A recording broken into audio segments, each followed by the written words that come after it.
Hi everyone, I'm David Fisher, and this is Presidential Chronicles, a series of books and videos on American history as seen through the lives of the presidents of the United States. This episode is from the life of James Buchanan, and the focus is Bleeding Kansas and the Lecompton Constitution.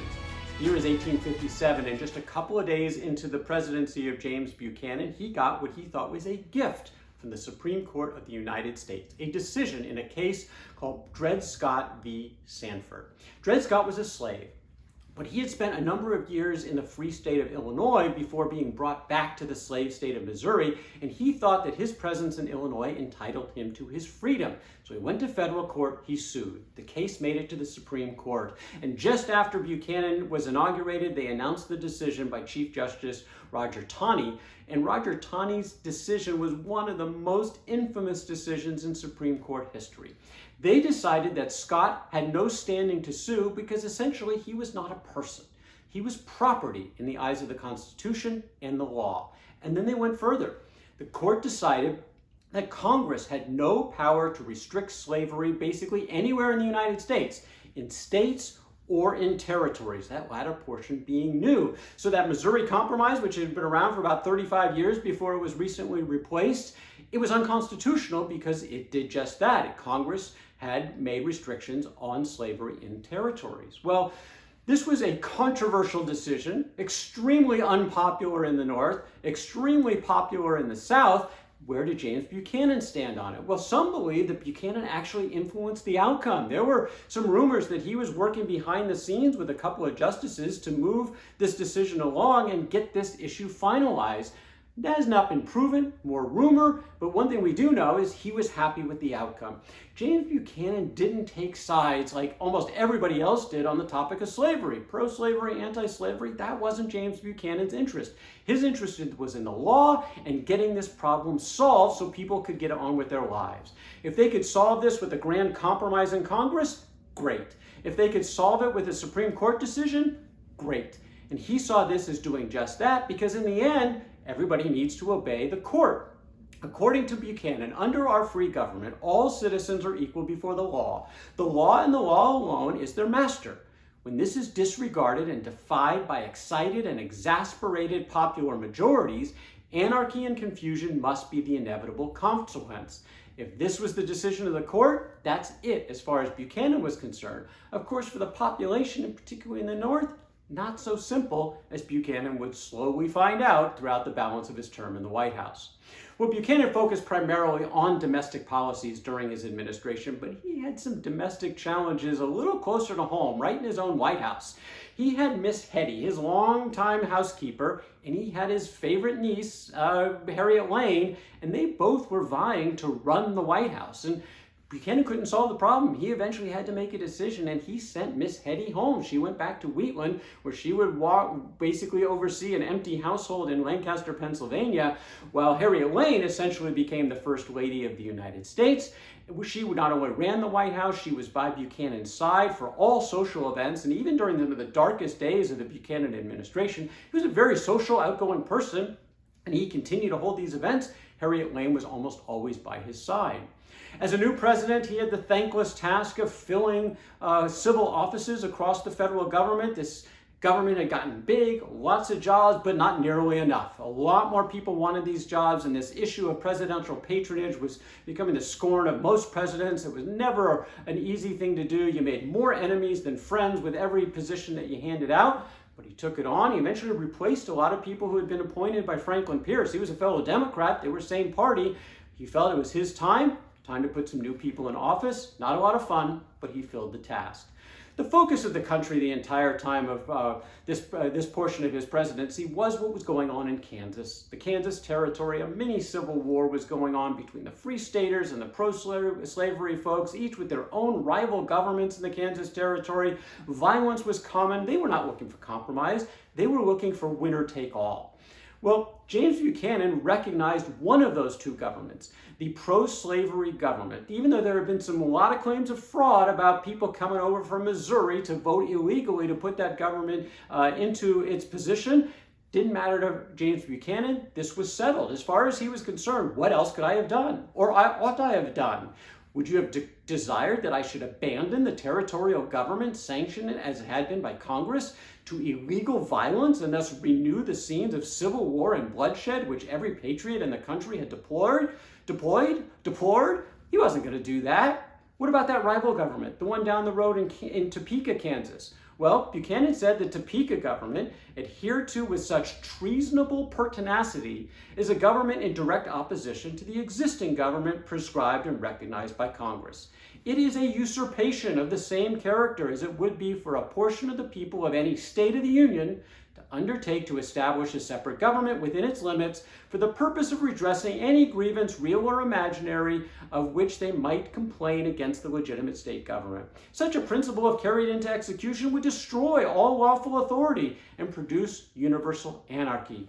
As far as Buchanan was concerned, the law was the law, and the law recognized the pro-slavery government.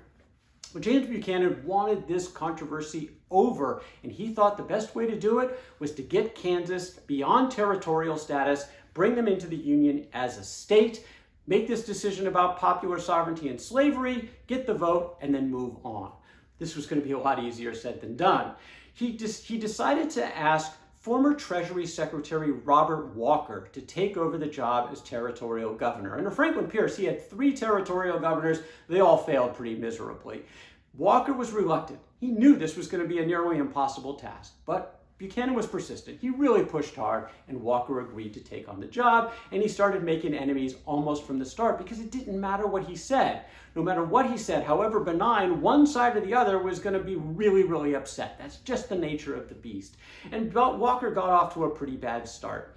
Buchanan, under popular sovereignty, had insisted that the public must vote, slavery or no slavery, in Kansas. But Walker took that a step further.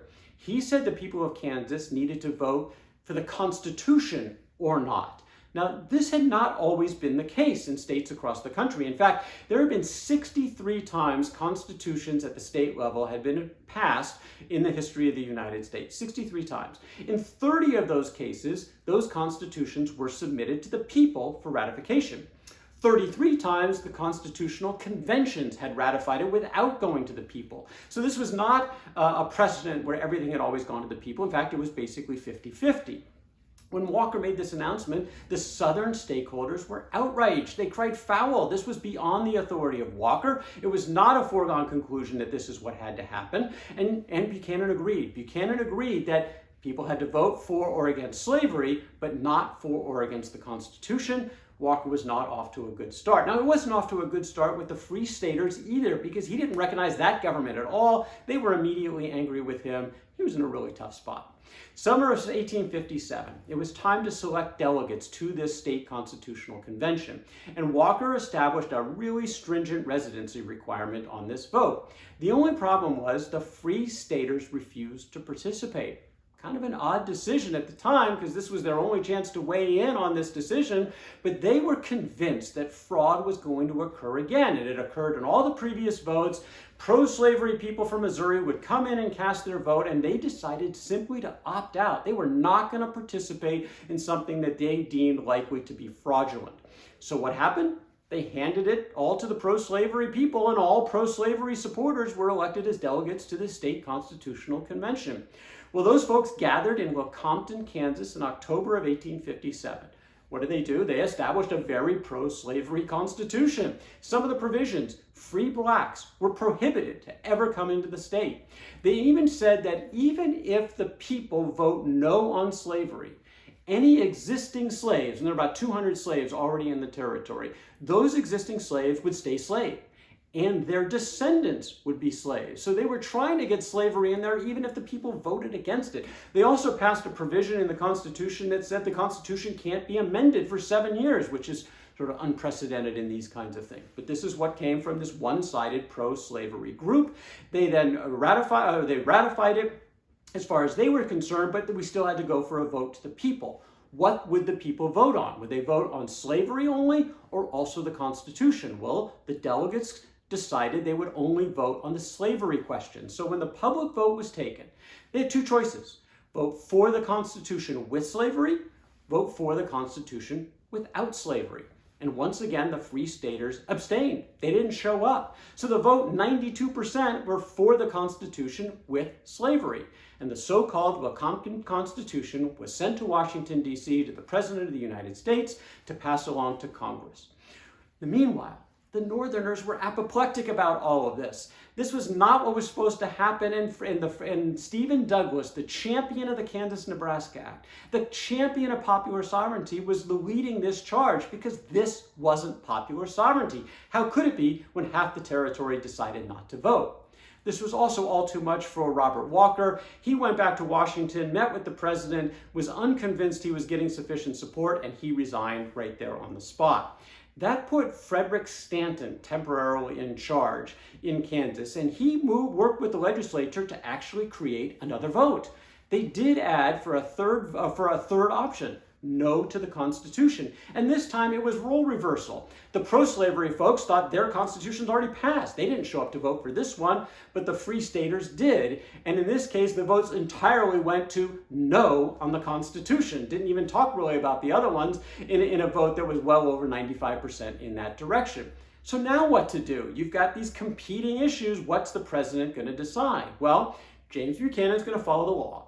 As far as he was concerned, the legitimate government and the legitimate Constitutional Convention were the ones who were voted in, even though they were all pro-slavery folks.